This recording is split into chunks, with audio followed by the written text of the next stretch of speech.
जय Hind. Future of India पर आप सभी का स्वागत है। इस वीडियो में एक बार फिर से हम लोग बात करेंगे आर्क फाइनेंस कंपनी के राइट इशू के बारे में।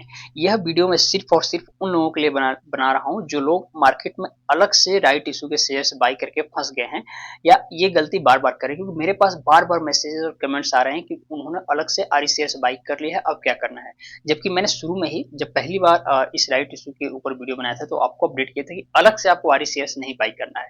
आपको शुरू से समझाता हूँ माजरा क्या है। देखिए, राइट इशू आर्क फाइनेंस का ओपन हुआ है 21 अक्टूबर से, जो कि ओपन रहेगा 18 नवंबर तक। अब ये राइट इशू होता क्या है, आसान भाषा में बताएं तो राइट इशू में सिर्फ जो कंपनी के शेयर होल्डर्स हैं, जिसके पास कंपनी के पहले से शेयर्स हैं, यह उनके लिए होता है।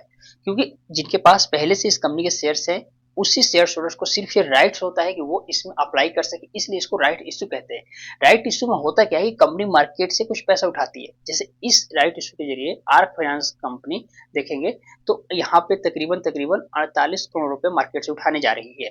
अब समझिए, जिनके पास पहले से कंपनी के शेयर्स हैं, जिन लोगों ने भी इस कंपनी के शेयर्स को 9 अक्टूबर से पहले बाई 10 अक्टूबर से पहले बाई किया था, सिर्फ और सिर्फ वही व्यक्ति एलिजिबल है इस राइट इशू में अप्लाई करने के लिए। यानी कि जो व्यक्ति 10 अक्टूबर से पहले इस कंपनी के शेयर्स को बाई किया था, उनको ही आरई शेयर्स यानी कि जो एक्स्ट्रा शेयर्स मिलने थे वो मिले हैं।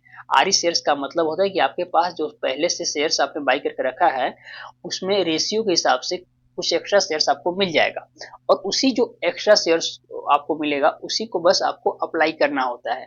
अब ध्यान से समझिए, ये जो एक्स्ट्रा शेयर्स मिलता है वो रेशियो के हिसाब से मिलता है। यहाँ पे रेशियो रखा गया था 4:5 का, यानी कि आपके पास यदि 5 शेयर्स है तो 4 एक्स्ट्रा शेयर्स आपको मिले होंगे, राइट। अब ये जो 4 एक्स्ट्रा शेयर्स मिले हैं उसको आपको ₹1.20 के हिसाब से अप्लाई करना था। अब देखिए, वर्तमान में इस कंपनी के शेयर प्राइस है ₹2.5 के आसपास मार्केट में, ओरिजिनल जो शेयर प्राइस है। लेकिन राइट इशू में कंपनियां मार्केट प्राइस से कम प्राइस पे शेयर्स को देती हैं अपने निवेशकों को, जिसको आरई शेयर्स कहते हैं, और इसी ₹1.20 के हिसाब से आपको अप्लाई करना होता है जितना भी आपको एक्स्ट्रा शेयर्स मिलता है।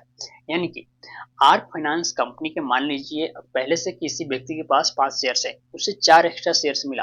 अब इस 4 शेयर्स को उसे ₹1.20 के हिसाब से अप्लाई करना है। मान लीजिए यदि किसी व्यक्ति को 4 एक्स्ट्रा शेयर्स मिला है और वो अप्लाई नहीं करता है 18 नवंबर तक, तो क्या होगा कि जो एक्स्ट्रा शेयर्स मिला है वो गायब हो जाएगा, डीमेट अकाउंट में नहीं दिखेगा।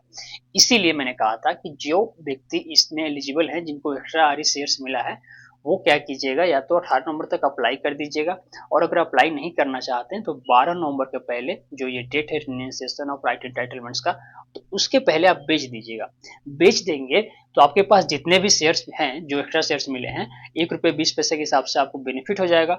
और अगर नहीं बेचेंगे और अप्लाई भी नहीं करते हैं 18 नवंबर तक, तो आपके डीमेट अकाउंट से शेयर्स गायब हो जाएगा जब ये इशू क्लोज होगा, तो कोई फायदा नहीं होगा। इसलिए आप क्या कीजिए कि जिनको आरई शेयर्स मिला है वो या तो अप्लाई कर देंगे, या फिर क्या करेंगे, नहीं अप्लाई करना है तो 12 नवंबर को पहले बेच देंगे। यहाँ तक समझ गए। अब कुछ लोग क्या कर रहे हैं कि मार्केट में जैसे जो व्यक्ति इस कंपनी के शेयर्स के लिए एलिजिबल नहीं, आरई शेयर्स के लिए, क्योंकि उन्होंने 10 अक्टूबर से पहले इस कंपनी के ओरिजिनल शेयर्स को बाई करके नहीं रखा था, तो वो मार्केट में अलग से आरई शेयर्स मिलता है। अब ये जो आरई शेयर्स होता है, इसका अभी प्राइस देखेंगे मार्केट में 51-52 पैसा के आसपास चल रहा है। यानी कि 51 पैसा में आपने इस कंपनी के शेयर्स को बाई कर लिया। अब इस 51 पैसा के शेयर्स को आप ₹1.20 के हिसाब से फिर अप्लाई करेंगे। यानी कि आपका टोटल हो गया, मान लीजिए ₹2.20 के आसपास पड़ गया ओवरऑल। और अगर ओरिजिनल प्राइस देखें तो ओरिजिनल प्राइस आर्क फाइनेंस के, जैसे मैंने बताया शुरू में, कि ₹2.5 के आसपास चल रहा है। तो आपका कुछ खास बेनिफिट हुआ नहीं, लगभग लगभग आपका प्राइस वहीं पे पहुंच गया जहां पर ओरिजिनल इस कंपनी का शेयर प्राइस है। इसलिए आपको मार्केट में अलग से आरई शेयर्स को बाई नहीं करना है। और मान लीजिए यदि कोई व्यक्ति अलग से आरई शेयर्स को बाई कर ही लेता है, तो फिर उसे ₹1.20 के हिसाब से अप्लाई करना ही होगा। नहीं अप्लाई करेंगे तो क्या होगा कि, और अगर मान लीजिए बेचते भी नहीं है 12 नंबर के पहले, तो आपके डीमेट अकाउंट से शेयर्स गायब हो जाएगा, जो आरई शेयर्स आपने मार्केट में अलग से बाई कर रखा है।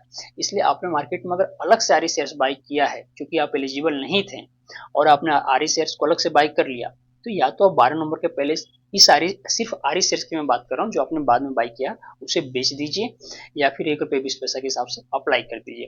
हालांकि ये फायदे का सौदा नहीं होता कि आरई शेयर्स को मार्केट में अलग से बाई कर लें और उसे फिर हम बेच दें या अप्लाई कर दें। लेकिन अगर आपने बाई कर ही लिया है तो आपके पास एक ही उपाय है, या तो आप अप्लाई कर दीजिए या फिर 12 नंबर के पहले बेच दीजिए, तभी आप फायदे में रहेंगे। तो यही एक कन्फ्यूजन था लोगों को, जिसको पूरी वीडियो बना के अपडेट करना जरूरी था। उम्मीद करता हूँ बातें समझ में आ रही होंगी। फिर भी आपको कोई कन्फ्यूजन है तो मेरा इंस्टाग्राम इंस्टाग्राम का जो लिंक है वो वीडियो में दिया गया है। इंस्टाग्राम पे आप आइए, मुझसे लोग आ रहे हैं, जुड़कर मुझसे बातें कर रहे हैं और अपनी सारी समस्या को दूर कर रहे हैं। तो इंस्टाग्राम पे जरूर जुड़ें। बाकी मिलते हैं फिर अगले वीडियो में, तब तक के लिए जय हिंद।